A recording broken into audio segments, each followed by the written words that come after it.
Des yaourts au bifidus actif. On a quasiment tous entendu cette phrase dans un spot publicitaire. Mais quelle réalité scientifique se cache derrière? Et plus largement, dans quelle application biotech retrouve-t-on l'usage du bifidus? On y répond en 99 secondes.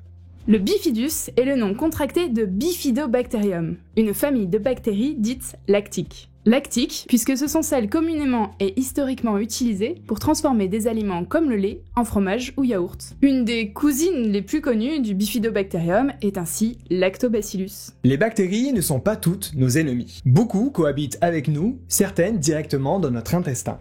Et dans notre vagin. Les fameux microbiotes. Elles sont même utilisées par l'industrie agroalimentaire pour être ajoutées à nos aliments. Il s'agit des probiotiques dont fait partie le bifidus. Probiotique, terme contraire à antibiotique, définit une bactérie vivante capable de produire des substances bénéfiques à la croissance d'autres micro-organismes. Certains probiotiques sont reconnus pour leur effet positif sur la santé, là où d'autres ne sont que des éléments marketing. Il faut donc se montrer prudent. Logé dans nos intestins, Bifidobacterium a démontré scientifiquement ses effets positifs en nous aidant à digérer les fibres ou encore à produire certaines vitamines. Dans l'industrie cosmétique, bifidus et probiotiques sont de plus en plus tendance. C'est plutôt une soupe de bactéries mixées et non la bactérie vivante qui est utilisée. En effet, ce lisa de Bifidobacterium permet de renforcer la peau et de diminuer sa sensibilité. Ce serait donc plus correct de parler de dérivés bactériens. En agroalimentaire, il y a un besoin de mieux comprendre ces bactéries, leurs dérivés et leurs interactions avec leur environnement, dont nous, humains, pour développer de meilleurs probiotiques tout en évitant tout risque pathologique.